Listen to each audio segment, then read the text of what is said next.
heard of people who say female bosses not good. Like they always very 计较 about a lot of things. Because they're like nitpicky. yeah, because they're like agree, but no, because they're like, I made this sacrifice, why can't you?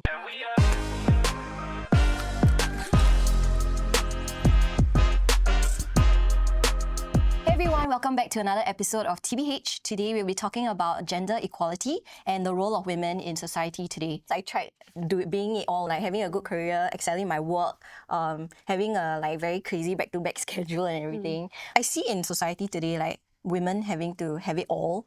I don't know, what are your thoughts about it? Do you feel like, and also as men, do you feel like when you see women having it all like accomplished and everything in their lives, do you guys feel like intimidated? I don't know by that. It really depends, you know. I'm happy for my friends who have achieved. If you're asking me to have a partner who is very strong at everything, I'm not sure I can have that partner, because that partner may even want to control me. Oh wait, what do you mean? Like I want my life in order. Oh, Then you become one of the things I need to get in order. Not ladies in general, but some can be very controlling, you know, and some will want to get things done in a certain way, and naturally a bit more emotional. Yeah, so if I don't, or I a bit slower to react, to respond, are you listening to me? Yes. Yeah, that kind of thing. Yeah, so it's like I will do, but I will do later. But I want it done now. Are you listening to me? It's words, but there is underlining. Like because now women are being more achieved in so many areas and everything, does that sort of like diminish your manhood or make you question, like lower yourselves in your roles? Because they don't need you so much to provide for them. Yeah, I don't need you anymore. This is assuming that women can have it all. I don't think they can. I think that's impossible. Wait, why? But that's their perspective now, that they can have it all. Exactly. Because I'm just speaking from someone who is in the workforce with lots of female colleagues, and I have a wife who is mostly a stay-at-home mom, and I compare what my wife has and what my colleagues have, and they don't have the same things. It's very different, you know. If you want to focus on your career, I see women who focus on their career, who are single, unmarried, and they're at a very different. Their expectations and their ambition is very different from other colleagues who married, have kids, have family. You know, and there's a acknowledgement that life is about trade-offs, like, you know. Yeah, if you're gonna be pregnant for 9 months and give birth and nurse a child and raise a child, these things it's going to take away from your career. You can't have it all. But sometimes I find like, especially today, like in Singapore, it's very hard to.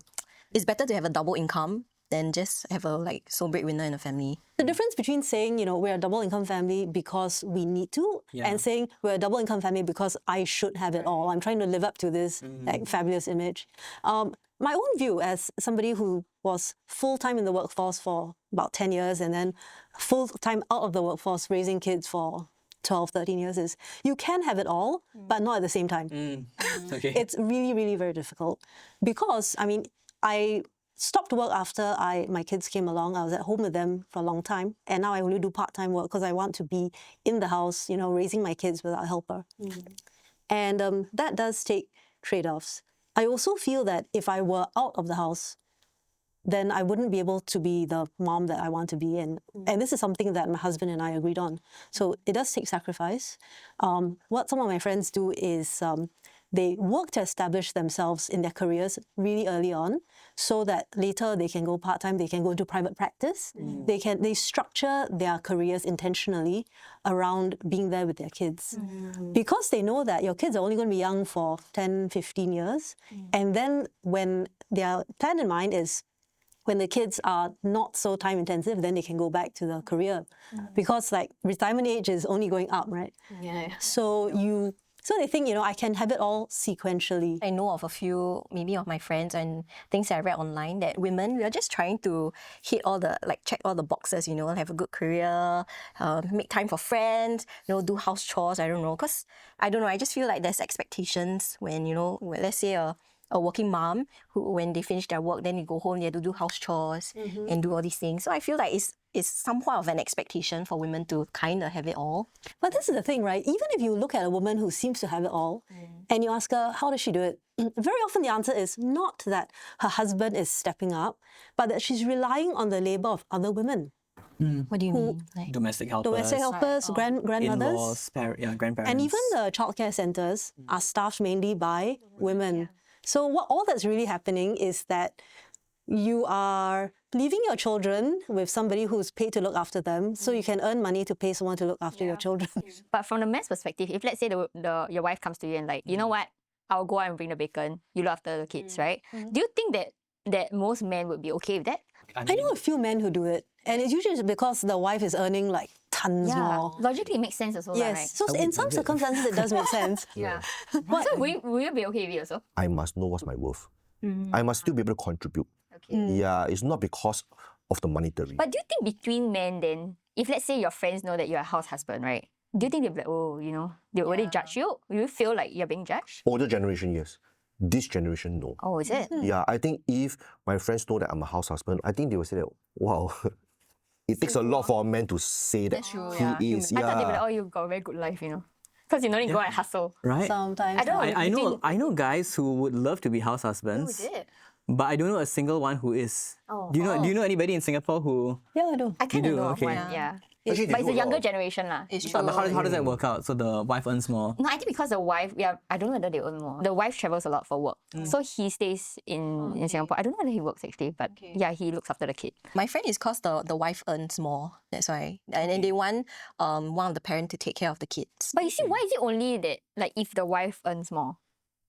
Don't you realize it's because the wife earns more or the wife is traveling a lot? But you don't see a situation where from the get-go, okay lah, it's just understood that the wife go out and work. But if let's say it's equal income and one person has to go out and work, Okay. normally it's the man, right? Even if the wife earns more, sorry. No, I was going to say it's simply the biological load.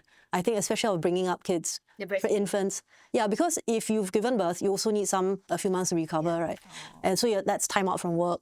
And then if you're nursing, then you have to be on tap. On tap. On tap. You are on tap, yes. All of these things would take time out of your work day, out of your work month. So for most couples, it just makes more sense that the guy can commit full time to being in the office, 9 to 6. And so it makes more sense. There's more, it's less risky because you don't know if you keep taking maternity leave or sick leave for your kids, then your boss may not be very happy. Then there may be repercussions. But if let's say you and your wife earn equal, right? But your wife say, no, but I want to go and work. Like maybe my confinement all over already. I'm like, good already, right? We earn equal. I want to go and work. You stay at home and look after the kid. Don't you think in most situations, guys be like, how about why? Like, I go and work lah. No, I think it really depends on how you can contribute. Use practical examples. We don't want to buy pre-packed food or order food, for the children. And if I can cook and my wife can't, I will gladly stay home because the aim, the objective is our kids do not eat rubbish. And I find my worth in doing this role. But if it's equal functions, both of us can cook.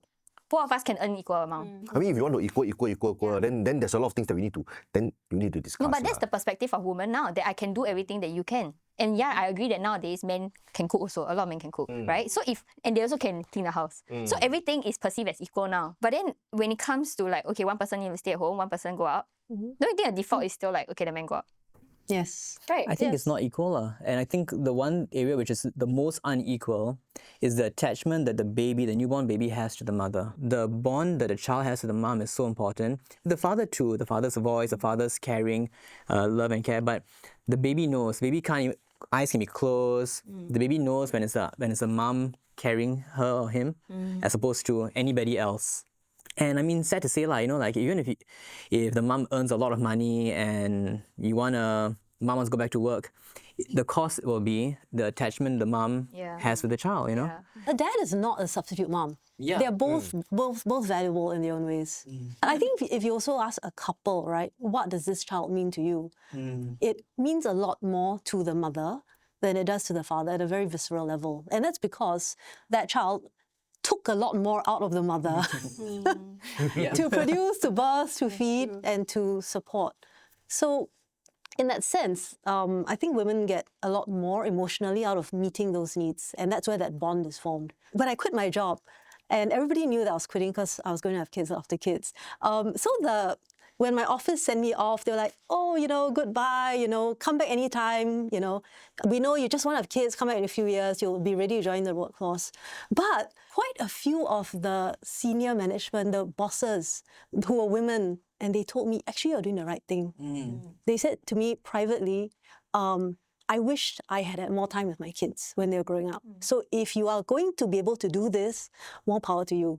Wait, so they were married but they continued working? Yes, so they had there are two kids, but they had to go back full time. Had to because of financial reasons or? Very often, yeah. And they also take pleasure in their job. They do good work. But they also felt this bond very strongly to their kids. So they were telling me secretly, if you are able, the more time you can spend with your kids before you come back to work, the better it is for both of you. And that really stuck with me, which is also why I haven't gone back full time. Actually, I do agree with you that I have friends who just gave birth, and if their superior, their bosses, their reporting boss is a female, when they want to apply leave, it's so much easier because of they see the need for the mum to be present with the child. Childcare leave again. Yeah, the female boss will not question those things. Oh, good, go. I know your child need you. Go. You sure or not? Yeah, that's Is it being a female boss versus a male boss, or is it being a boss who is a parent Maybe. versus being a boss who is not a parent? Yeah, I think it's parent though, because I heard of female bosses that I heard of people who say female bosses not good. Like they always very 计较 about a lot of things. Very calculating, they're very like, nitpicky. Yes, yeah, because they're agree, like, but no, because they're like, I made this sacrifice, why can't you? Yeah. no Yes. sympathy. So it's the standards placed on other women by women themselves also. So where does it come from? Woman by woman, okay. Where does the standards come from? Woman by woman. Oh, wait, yeah. Is it because these women want to have it all? Like, where does it come from? And why do they place it on other women as well? I don't know whether they want to have it all. I mean, I do think there's that part of it, but I don't know whether like a lot of women are also like very not really idealistic, but like they want to be good at everything, And I feel like I need to. Like I'm someone who fills in the gaps, women in general. I don't know whether you feel that way also. So maybe there's that, right? You place a lot of expectations on yourself and you want to make sure that things are all settled. Yeah. It's a bit like the Martha story, right? Martha. Yeah, Martha. Okay. So like trying to take care of everything. And then because they kind of realize that I can do it, I can take care of everything, I can manage everything so well. Why do you as a woman, why you cannot? And also because like I can do it so well, I expect a man to also be able to do it. Like why is it that I'm achieving this much and I can cover so many bases, right? But you're here. You're not like rising with me. Yeah. And I feel like that's the complaint that a lot of women have nowadays. Like, why is there such a huge gap between the man and the woman in the sense that like I'm rising? Like, why are you not rising with me? You're just like hiding into your own shell. Right, come lah, we hustle together, Could it be a generational thing, like older generation kind of things like that? But why? Where did it come from? Is it because like olden days, I don't know. Like, I mean, I think it came from the fact that they hustled, they hustle to get to where they are, and they expect the millennials or whatever to also be of that level of hustling and yes. sacrifice, capitalism, work You're first, saying the family older second. generation expect of the millennials? Yeah. No, but I'm talking about even in our generation, Is it? Yeah, like the women are achieving and like And they are casting shade on other women who are not achieving. could be, or like to guys who are not rising up as well. And I do think that in some way, women try to balance many, many different areas. But then maybe in comparison, like sometimes you see men who, you go out and work and everything, come back maybe you're not so involved already. And then the excuse is, I'm very tired. I also tired, I also go out and work. Yeah, so I think that's what we're talking about, like different areas. And then sometimes like, the man will be like, but I'm also busy this, I'm also busy this. But from a woman's perspective, I'm busy with all that as well and more. I think honestly, it comes from the fact that women are much more attuned to other people and they are much more likely to assess their own worth by what people around them expect and think of them.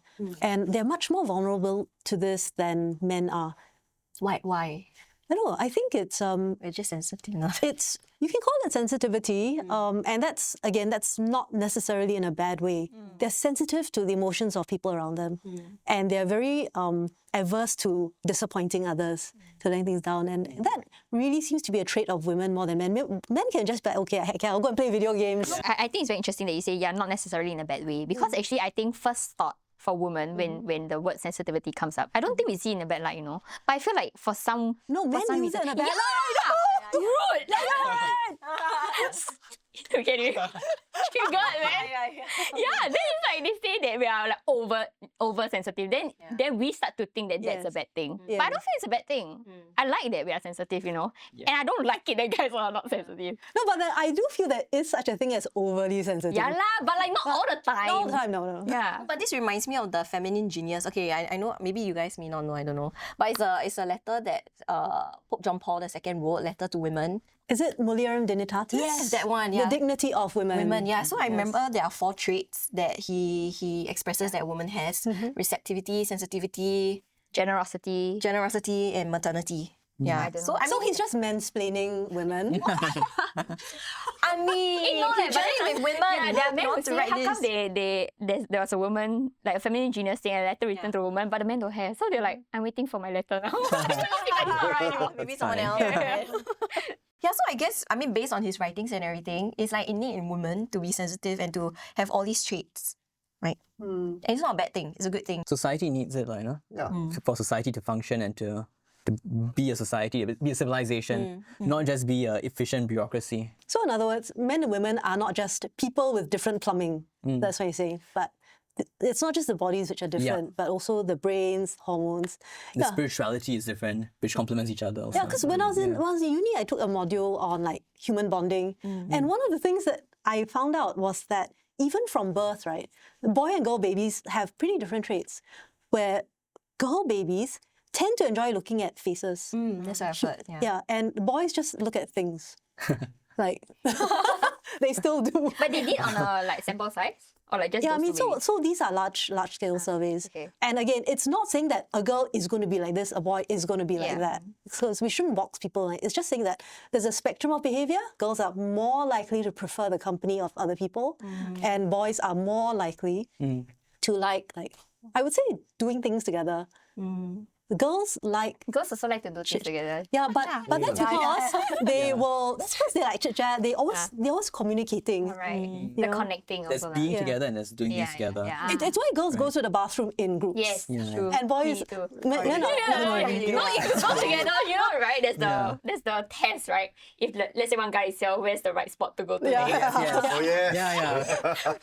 So then what's God's design for women, do you think? I mean, like with Pope John Paul writing this letter, and I mean, it doesn't mean that men doesn't have this, like they don't have these traits, but more so women, right? We embody these traits, like the 4 traits that St. Peter and Paul, St. Peter and Paul, St. John Paul traits II. that, St. John Paul, thank you so much, Elias, we embody. So what do you think is God's design for women?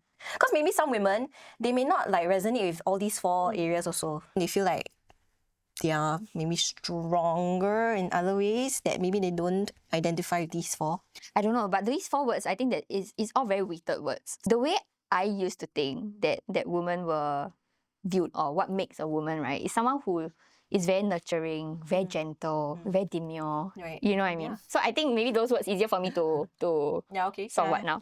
Yeah, and then so I went through a certain period also when I saw my community members at a point of time, right? And then the mentors and everything, all that kind, you know, very gentle, very pure, very like, oh, yes, that kind. Then I'm like, that's not me at all. Like, because I'm generally someone who's more strong charactered.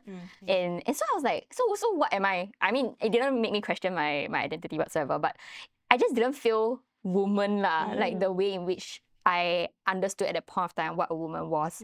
And then I saw that there were women also, right, even in scripture, who were strong. And like they would fight the devil, that kind, right? So I'm like, you know what, if she can fight the devil, right, I mean, of course she has like the pure and gentle kind also, but a woman doesn't just look like that, only with these traits, right? But that she can also have the traits that are strong and like courageous and all that. So that's when it started to shift for me as well.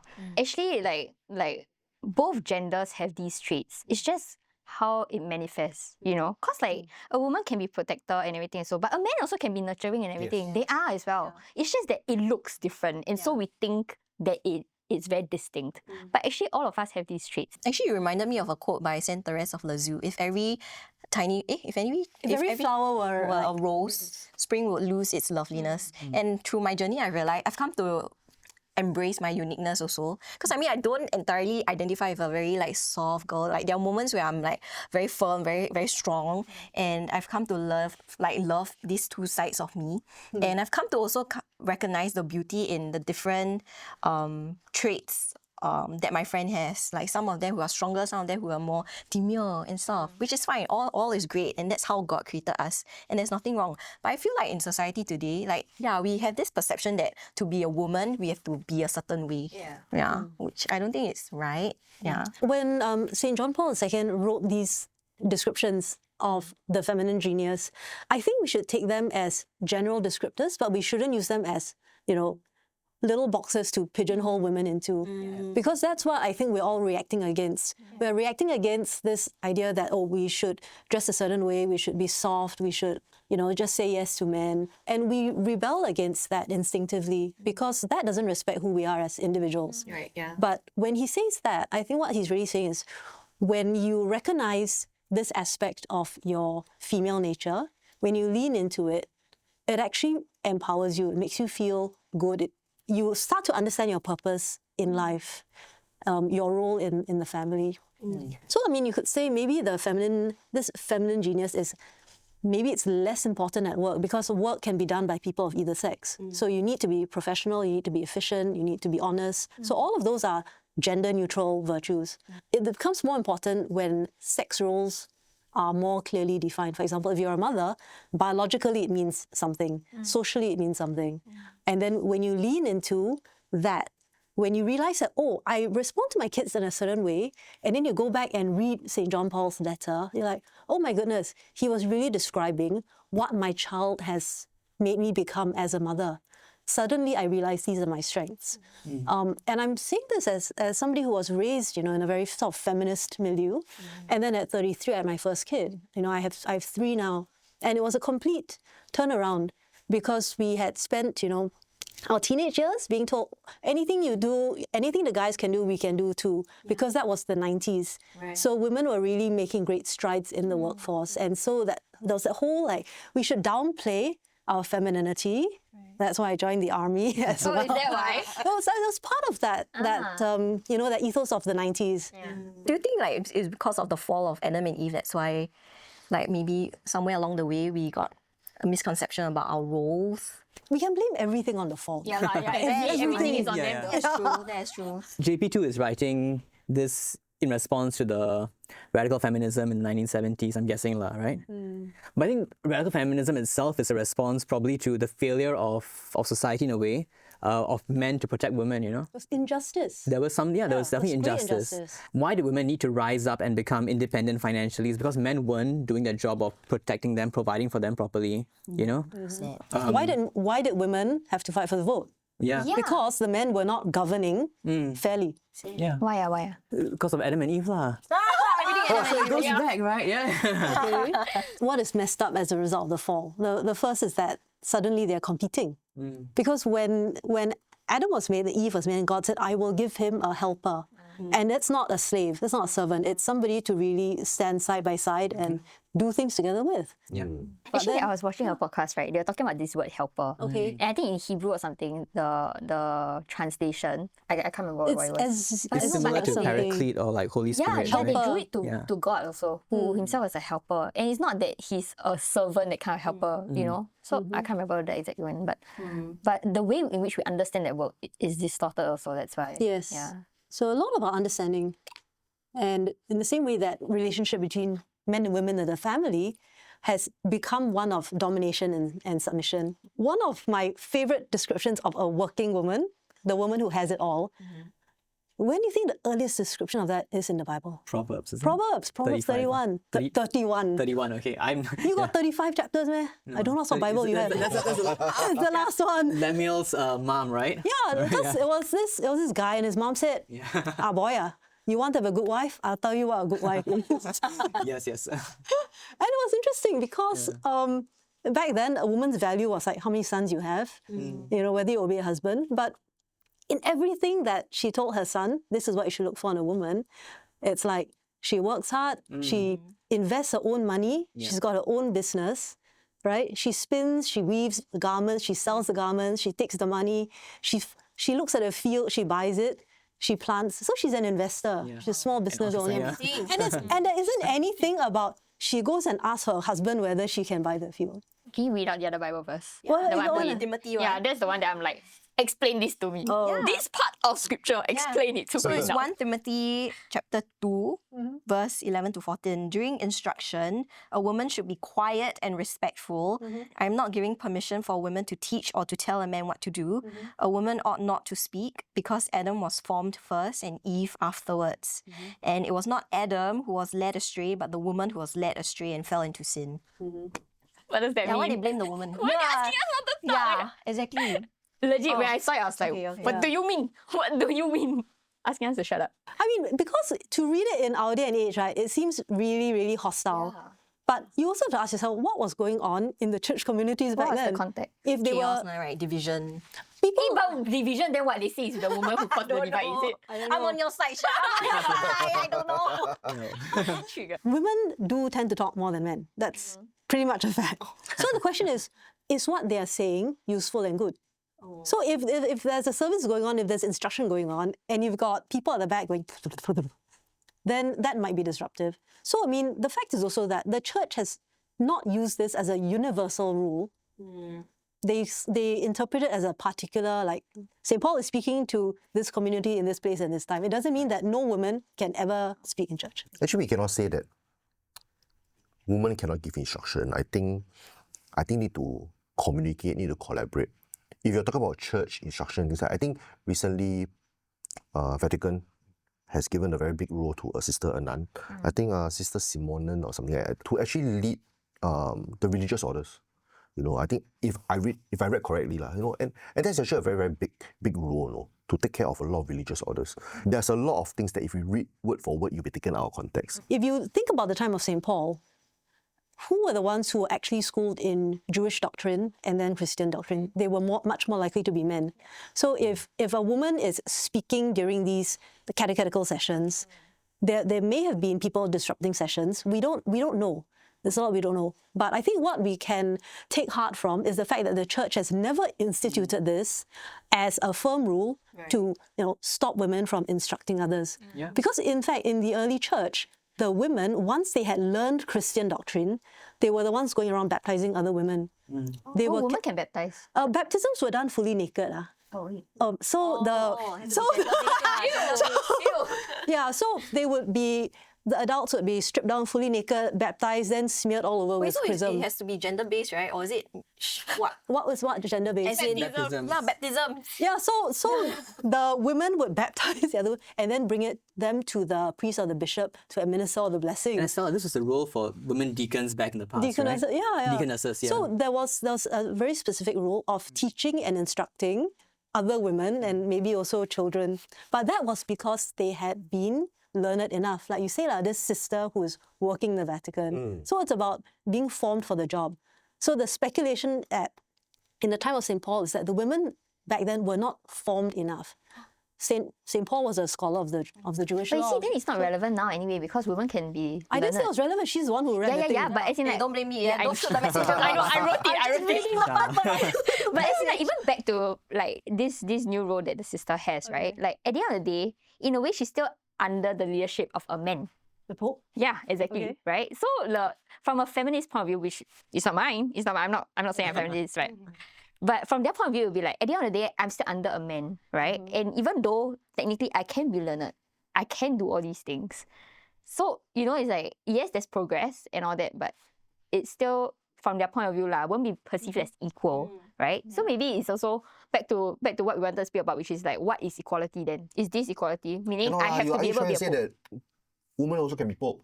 Yeah. That's what they will say. Why cannot? Because I can be learned. Oopsie, I'm sorry. I can do all these things, right? So I can be a pope. I can be, especially if we're talking about women has done baptism before, I can baptize people also. I can be a deaconess and all that also. So why cannot? Again, not my point of view. The church celebrates both genders, but not equally. They are different and complement in their spiritualities. So they complement each other. The point is never to equate them and make them same. It's not about sameness, And the role of a priest is different from the role of a laity. But that doesn't make it any less. That's what we're saying, right? That's what the church is saying. I mean, so we have, the whole, I think it's 1 Corinthians 12, the different parts of the body. Like if you're, and even the quote from Saint Therese of if every flower was a rose, how boring it would be, And so all the parts of the body are needed, the head, the ears, the eyes.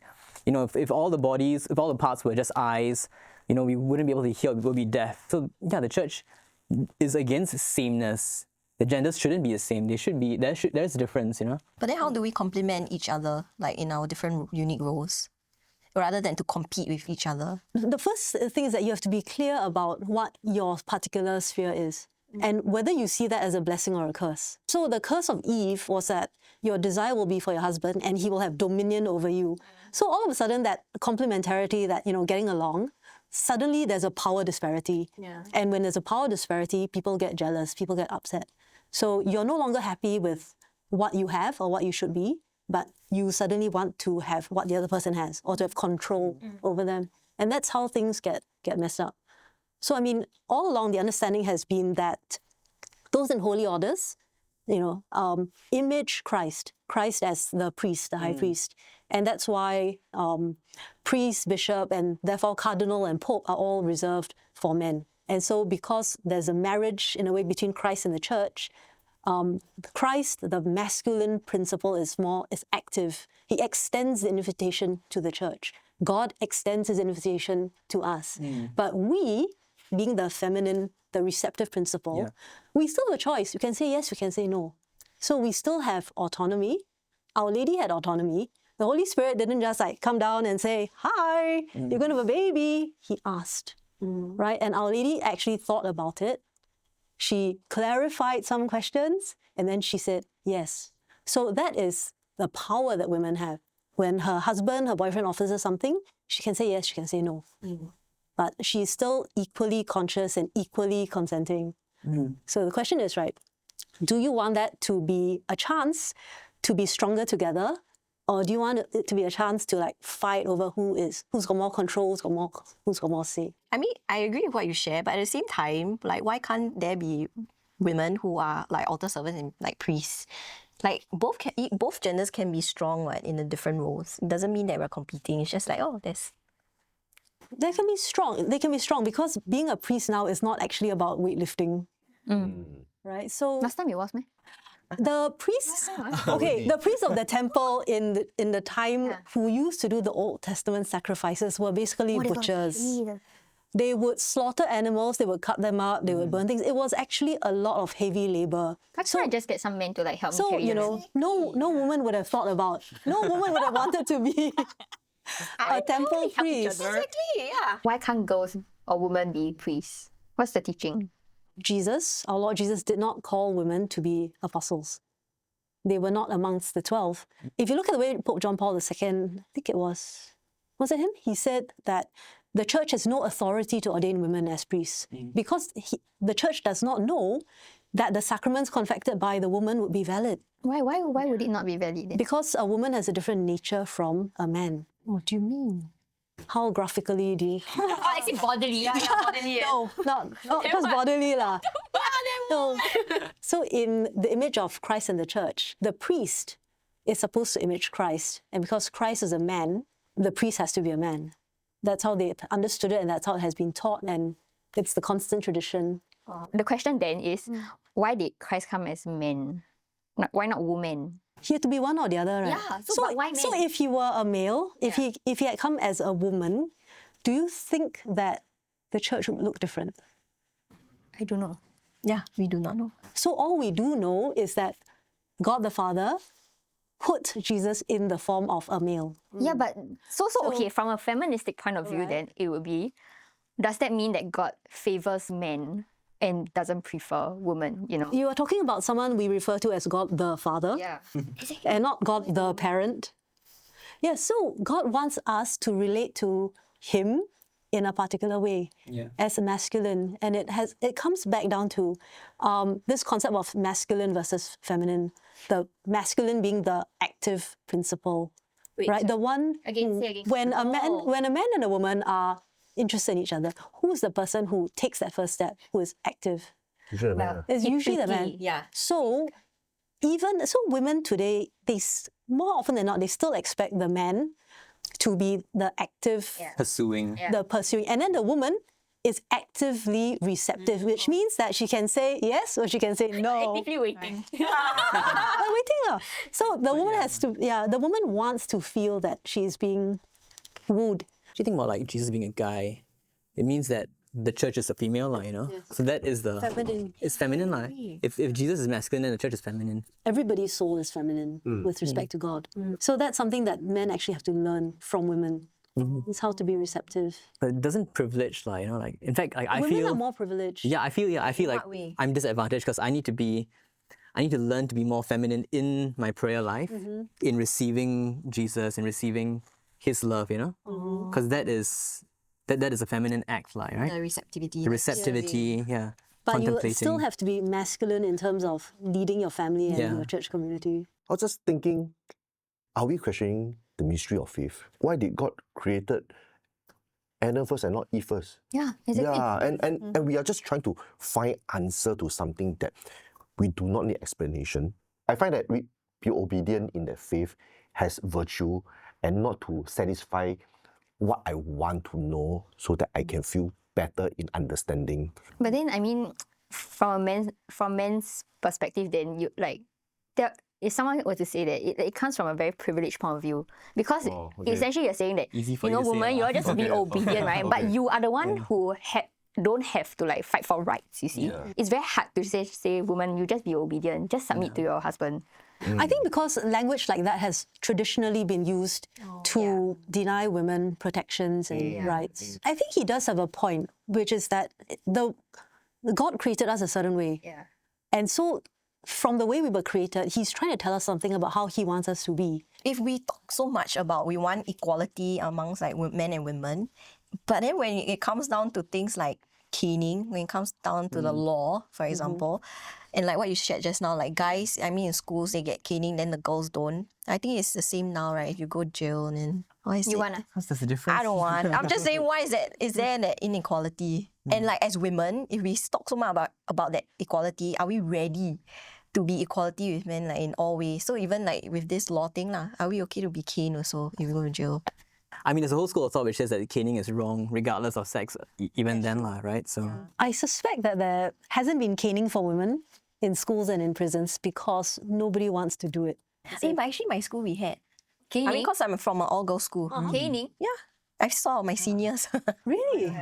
But I think there was a book lah between the butt and the... Then that's not called caning. Yeah. Oh. That's called a mild discouragement. Oh, okay, then that. But there but was it's still lah. humiliating. Yeah, it's very right? humiliating. Right. actually. There was lah, I remember. But are we saying it's humiliating for girls or humiliating in Yeah. general? Yeah. No, I think for guys, I mean, okay lah. Not so bad, right? For some reason. Wait, why? I don't Bad know. boy, is it? You can see the mark lah. Yeah, it's a sign of pride. It's a kind of Oh. like a bravado amongst your peers, your fellow guys. I think as a society, we still want to kind of maintain the idea that women are the more vulnerable sex, the weaker sex, and therefore we don't put them into combat, not frontline combat, and we also don't use corporal punishment. But it doesn't mean that the women can escape punishment for crime. It's just that this particularly brutal form of punishment is something that is not done to them. Wow, wait. So going back to what you shared, you say women are seen as vulnerable. Like, is it cause like physics-wise or? I mean, the fact is they are physically weaker. They're also less aggressive.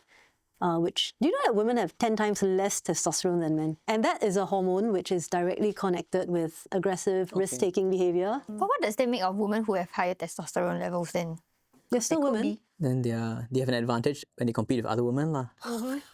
Right? I mean, Perspective, all about perspective. yeah. So within the women's category, they will do better, like, I guess, of like in sports. There's a very wide range, but you also wouldn't say that a woman who is rather aggressive becomes a man. It's no longer a woman. She's still herself. Yeah. And she can harness that aggression to use it in also these nurturing and protective ways in her own capacity. So how will you answer the question then of like what makes a woman a woman? Yeah. You know, is it the biology, meaning like the body parts, the hormones, the behavior, or personality, or what? I think it's a combination of all. No? You cannot just You single can't chop anything. up people into parts because people are a unity. I can't separate my emotions and my thoughts from my hormones or my body because everything affects how I see the world. And my body also influences how people treat me because they look at me and they see, oh, that's a woman. I will treat her in a particular way. And she's a small woman. So a guy who is bigger might tend to offer to lift, carry things, open doors. So the way that you are affects the way people treat you, and that in turn affects the way you see yourself and you see the world. But I mean, because like we have talked about like the different behaviors or feelings that are associated with the genders, right? Like women are more nurturing, gentle, blah, blah, blah. Men are more like strong, protective, right? So if let's say physically male feels more gentle and nurturing than protective and everything. And so I think some of them were like, okay, I feel more like a woman. I mean, you can be a man who is nurturing. You can be a man who has a sensitivity to what So it could be our like distorted understanding, is it, of like how like there's a very clear line between both. Yeah, so we have to be careful not to use these descriptions to trap people, to say that if you're not like this, then you are not proper, you're not a real man. Yeah, because I can be a very strong masculine father who is nurturing, who is loving, who is kind, gentle, and I want to be these things. I'm trying to be more like these things because I want to grow in all these virtues, you know. They are virtues. I want to be more receptive, I want to be more sensitive. I know I'm deficient in them, and I'm trying to be more like these things. So I don't think that makes me less of a man. In fact, like myself, my friends will know me. I don't play soccer. I don't play games, video games, anything of that sort. But I have taken up and I've learned and I've actually had hands-on learning how to do makeup. Wow. I enjoy my time in the kitchen. Yeah, and I even did basic, learn how to self-taught DIY sewing. But because of all this, did it ever make you question yourself? Never. I am 100%. I'm 100% man.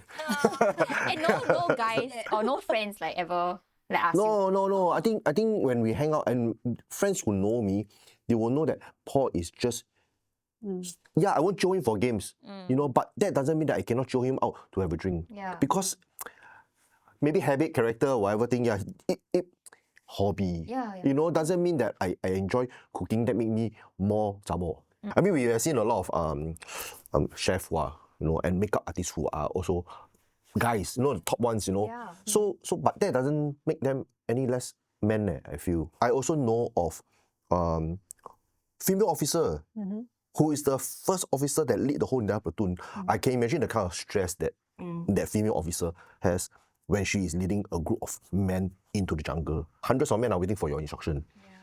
But that doesn't make her less of a woman. Something that I've come to learn on my journey is that we as women, we need to not compete with one another, but to see each other as how we can support each other. And that's the real beauty of sisterhood, when we can just celebrate each other in our own uniqueness as women and how God created us. And the only way to understand what real womanhood is, or like who I'm called to be as a woman, is to really just simply know it from our creator, which is God. As cheesy as it sounds, I feel like media can portray so many ways of how a woman should be, but at the end of the day, it's also coming back and going into knowing God, and through that, hopefully, one is able to know their identity and who they are as persons and individuals.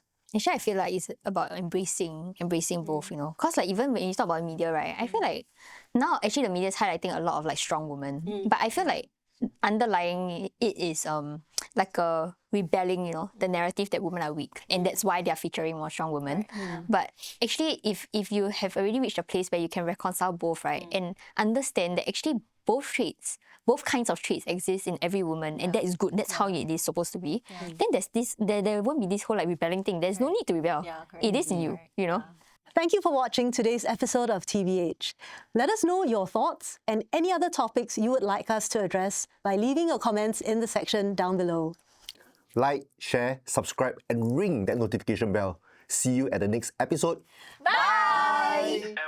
Okay, why do girls want their guys to carry their bag? I never let my husband carry my bag. You can leave your house with this bag. You can carry the damn bag.